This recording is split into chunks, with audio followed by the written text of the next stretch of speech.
28 வயசுல சென்னையோட யங்கெஸ்ட் மேயரா பொறுப்பேற்று வரலாறு படைத்தவர் திருமதி பிரியா ராஜன் அவர்கள். அவர்களுடைய தலைமையில சென்னை மாநகராட்சி என்னென்ன திட்டங்களை செயல்படுத்தியிருக்கு தெரியுமா உங்களுக்கு? சென்னையுடைய முதல் தலித் பெண் மேயராக பொறுப்பேற்று சென்னை மக்களுடைய சேவையை நேரடியாக மக்களுக்கு கொண்டு செல்லும் வகையில மக்களை தேடி மேயர் அப்படின்ற திட்டத்தை தொடங்கி மக்களுடைய மனுக்களை பெற்று விரைவாக அதற்கு தீர்வு காணும் முறையை கொண்டு வந்தாங்க.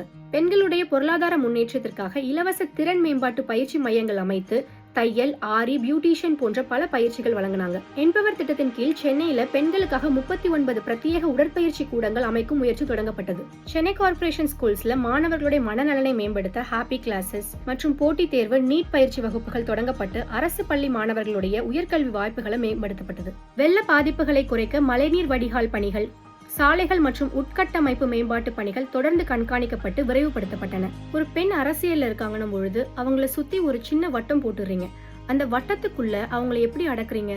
அவங்களை கேலி பண்றது, கிண்டல் பண்றது. ஆனா அரசியல்ல அவர்களை மதிப்பிட வேண்டியது அவர்களுடைய செயல்களை பொறுத்து.